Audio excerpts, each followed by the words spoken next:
Hey there, members of the Night Crew, and folks who just love horror. Welcome to the Night Crew podcast, the podcast where we get cozy with the creepy, the frightening, and the just plain undead.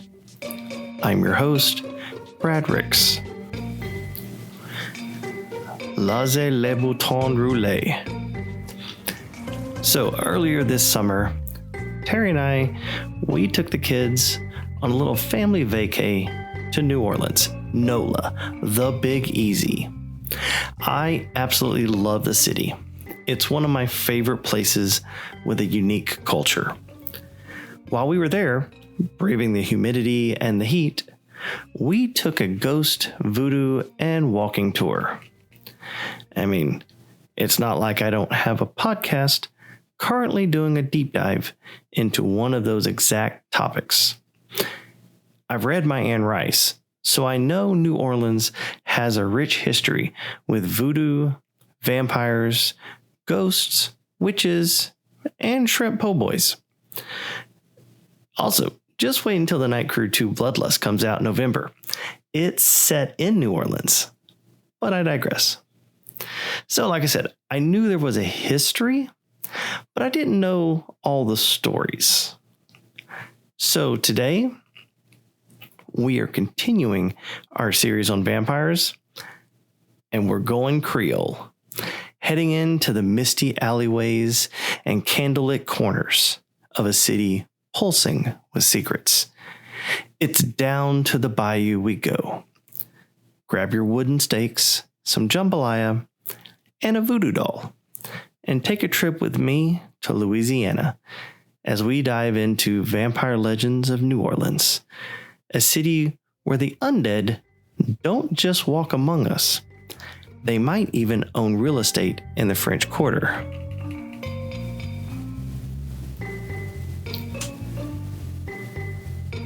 Now, the first thing I want to talk about, though, why New Orleans? New Orleans isn't just famous for jazz, gumbo, and regrettable tattoos on Bourbon Street. It's also one of the most vampire-obsessed cities in the U.S. I mean, New Orleans is basically the goth kid of American cities. It's a city of the dead, literally, with above-ground tombs that look like miniature haunted mansions.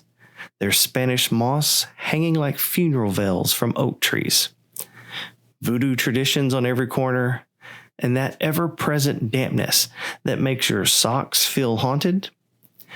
Mix all that together and you get a climate perfect for foggy nights and eerie stories. It's that mix of French, Spanish, Haitian, and Creole cultures brewed up a folklore gumbo.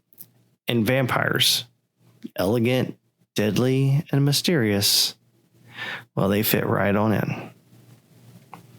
Also, let's be honest, New Orleans is one of the few places where it's socially acceptable to walk down the street wearing a cape and fangs at 2 a.m.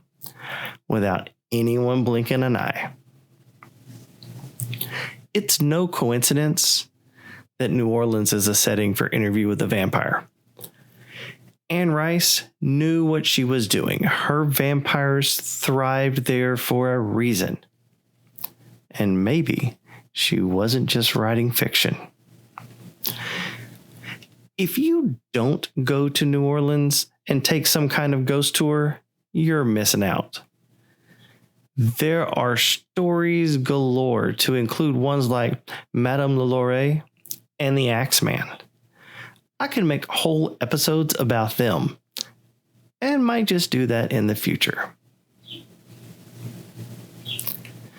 Well, let's start with one of the oldest and creepiest vampire legends in New Orleans. One that can feel like an old horror film directed by Sofia Coppola. It's beautiful, eerie, and just a little suspicious. I'm talking about the Casket Girls. Now for this, I'm going to start at the beginning, Now, not like the beginning, like some ancient Mesopotamian blood demons. Let's save that for another episode. I'm talking about when vampires slithered into New Orleans like tourists looking for a bar that never closes. Rewind the clock to the early days of New Orleans. Back to the 1720s. The colony of Louisiana needed women. Not in a tender way, in a desperate, please marry these fur traders way. There were too many men and not enough wives. So the French government decided to encourage, and I put that in quotes, some single ladies to make the trip to New France. Now, by encourage, again the air quotes, I mean shove them on boats with trunks full of wedding dresses and questionable paperwork. These women were called filles à la cassette. Pardon my French. Or the Casket Girls. Sounds charming, right? Except the name comes from the little coffin-shaped chests that they brought with them. Now, if I had a production budget, I'd add in some dramatic thunder. Now, they were taken to the Ursuline Convent in the French Quarter. A little about these Ursuline nuns. They came from France to New Orleans with a mission to educate women, care for the sick, and support colonists spiritually and socially. They were the first female Catholic missionaries in the world, if that tells you how tough these women are. Now, the convent still stands today on Charter Street. It's one of the few buildings in New Orleans to have survived fires, hurricanes, and floods over the centuries. So, when the Casket Girls arrived at the Ursuline Convent, the nuns, well, they stored the girls' caskets in the attic. And then what'd they do? Well, they nailed the shutters shut. Nailed them shut. And not just with normal nails. No. Holy nails. Blessed probably by a priest, although the legend says by the Pope himself. Why, you may ask, would you bless nails to hold shutters shut? Oh, just a little rumor that something unholy came with the girls. The legend says the girls were too pale, they never blinked, and they were only seen at night. People swore that after the caskets arrived, things got, shall we say, strange. Livestock turned up drained of blood. Locals heard whispering voices outside their windows at night. One guy, he claimed he saw two glowing red eyes peering down from the attic. Strange lights were seen. Shadows moved when no one else was there. And over the years, those nails holding the shutters, well, they began to bend from the inside, as if something was trying to get out. Now, of course, the church denied everything. The shutters, that was just for weather protection. Sure it was. You know, those nails were blessed, remember?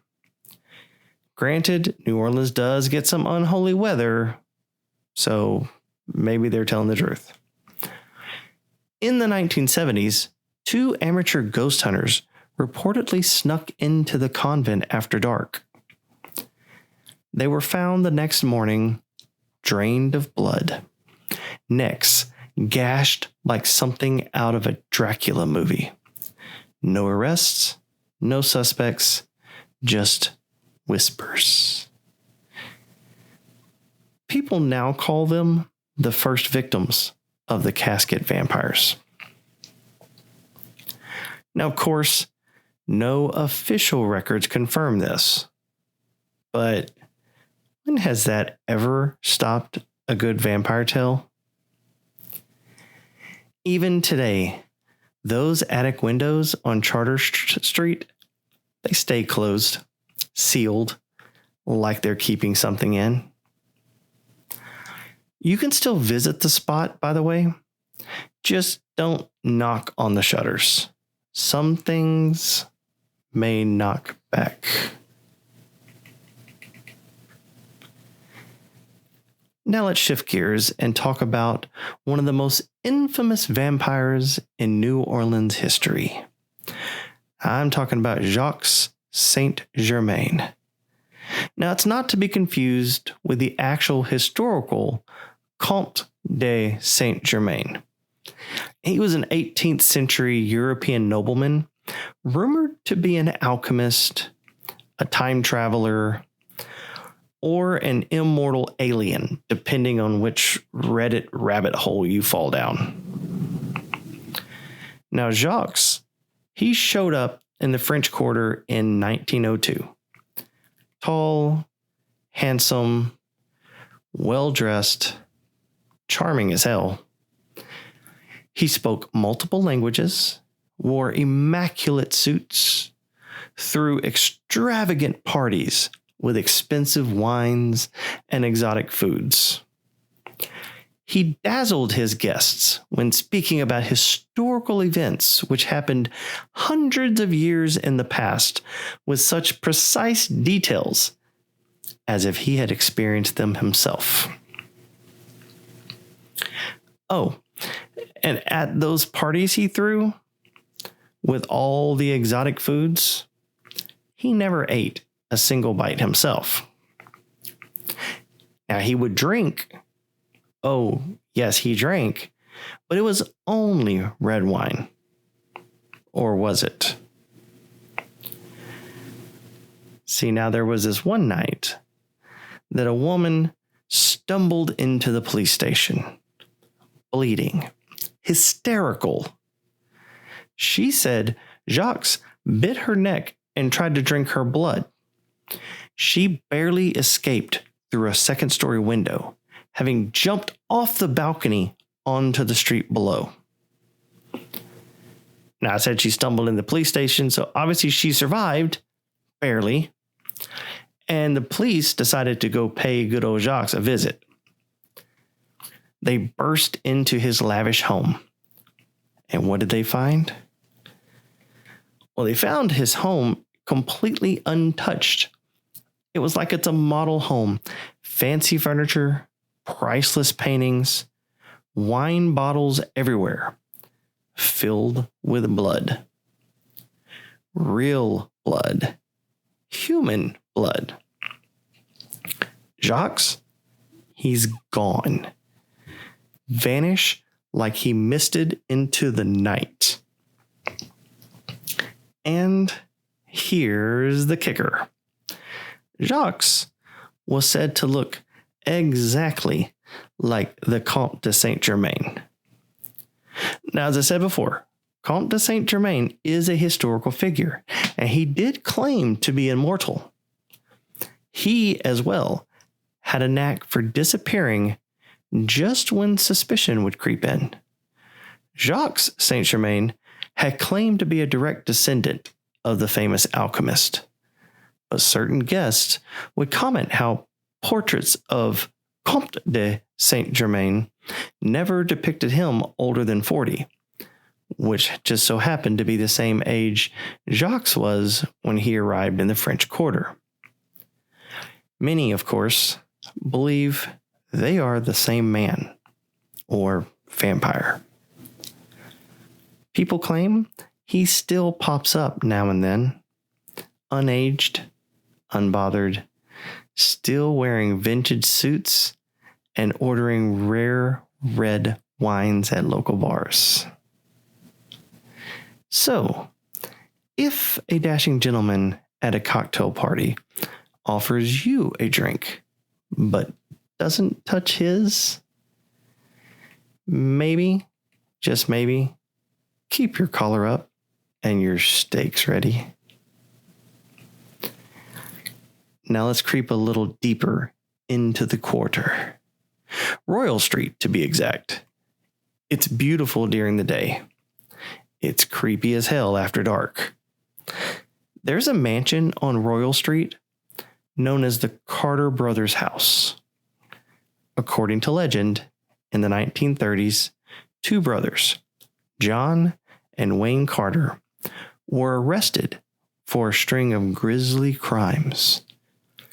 Multiple bodies were found in their apartment, drained of blood and tied to chairs. Some were still alive. One survivor managed to escape and flagged down a police officer. When they raided the apartment, they found dozens of victims. Here's where things get wild, as if they already weren't. The Carter brothers were executed, but when they tried to bury them, the coffins turned up empty. No bodies, not even dust. To this day, people say the Carter brothers still wander the quarter. Shadowy figures with glowing eyes. And sometimes people go missing in that same neighborhood. Coincidence? Maybe. But let's just say if two well-dressed strangers invite you up to a historic apartment with no windows, you might want to ghost them first. I couldn't resist the dad joke. Sorry. All right. Time for a little twist. Not every vampire in New Orleans is undead. Some are just really committed to the lifestyle. Yes, there is right now an underground vampire subculture in New Orleans. Now, it's not the kind that sleeps in coffins or bursts into bats. Real people who identify as vampires. Now, there are two main types. The first are called sanguinarians. They consume human blood ethically sourced from consenting donors. And the other kind are called psychic vampires. And they claim to feed on emotional or spiritual energy.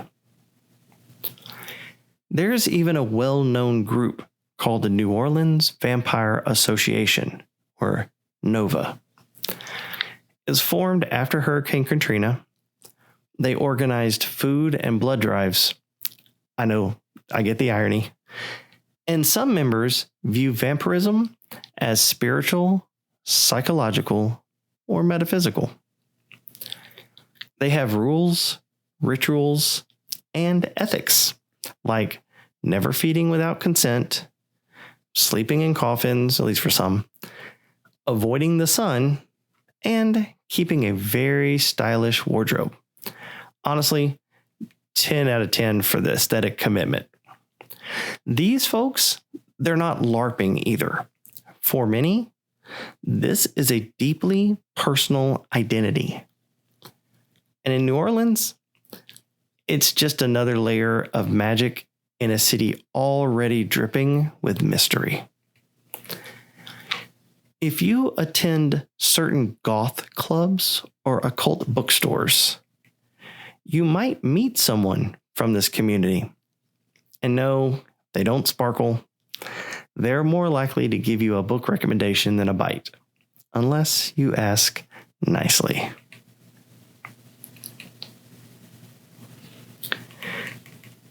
Now, I'd be remiss if I didn't talk about this last section. If you Google vampires in New Orleans and Anne Rice doesn't come up, your Wi-Fi is broken. We cannot talk about vampires in New Orleans without bowing our heads to the Dark Queen herself, Anne Rice. In 1976, Interview with the Vampire hit shelves and rewrote everything we thought we knew about the undead. Rice gave vampires a soul, trauma, and existential dread. She took the vampire out of the castle and put him in a Garden District mansion. Louis and Lestat weren't just monsters. They were beautiful, tormented monsters. They hunted in New Orleans, wandered beneath moss-covered oaks, and brooded on balconies. Her vampires were decadent, philosophical, and tortured. Anne Rice didn't invent vampires in New Orleans. She resurrected them and gave them a voice dripping with Southern melancholy. Her Garden District mansion became a landmark. Her annual vampire ball turned into a huge Gothic masquerade. Thousands of people in fangs and corsets dancing the night away in candlelit ballrooms. Think Mardi Gras, but everyone looks like they walked out of a Tim Burton film. Now, Anne Rice, she passed away in 2021, but her legacy lives on, especially in the blood-stained pages of New Orleans nightlife. To this day, her legacy draws pilgrims from around the world, walking Royal Street, hoping to feel a flicker of Lestat's laugh on the wind. Now, you want to go vampire hunting yourself?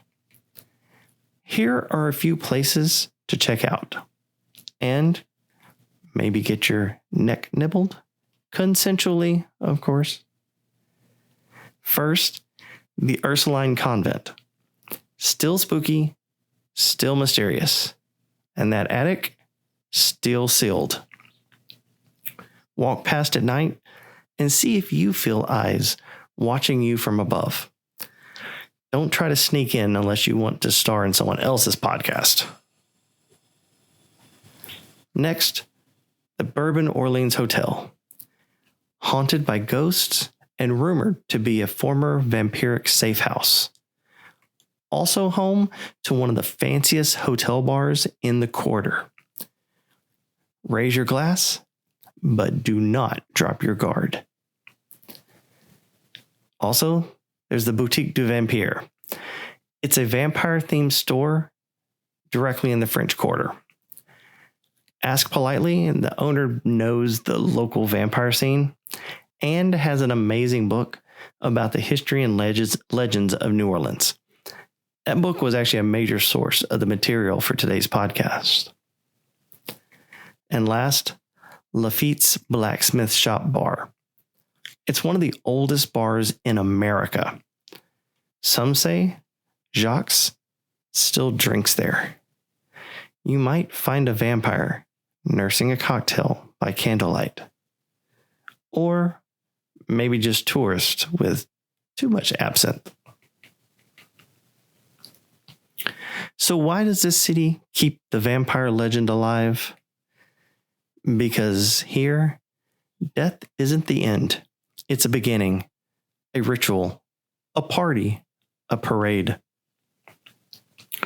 Vampires represent the things we both fear and desire. Immortality, beauty, power, secrecy, seduction. In a city like New Orleans, layered in pain, art, religion, and sin, the vampire is home. They drink deep because the city's soul never runs dry. New Orleans doesn't just have vampire stories. They are reflections of what we want, what we fear, and what we'll never admit under daylight. New Orleans is a vampire story. So, the next time you walk those narrow streets and a stranger flashes teeth a little too sharp behind a grin, smile back and keep walking. Because in this city, some doors, once opened, never close. So there you have it, Night Crew. From Casket Girls to energy vampires, Jacques Saint Germain to Anne Rice, the vampire heartbeat of New Orleans is still pumping, though maybe not with its own blood. So if you laughed, learned, or otherwise enjoyed our stroll through the French Quarter, make sure to follow the show, share it with a friend, and leave a rating. Hopefully 5 stars. If you want updates on my writing, you can follow me on Facebook or TikTok at Brad Ricks Author. You can find copies of my novels wherever you like to buy books. But if you hop over to my website, bradricks.com, you can purchase signed copies of my novels. While there, also sign up for my newsletter. Remember, Night Crew Book 1 is currently available, and Book 2 comes out in November. I'm Brad Ricks, reminding you to stay out of graveyards after dark, question people who don't show up in mirrors, and enjoy that Cajun cuisine when visiting the Big Easy. Until next time, keep your curtains drawn, your sense of humor sharp, and your blood inside your body. Thanks for listening.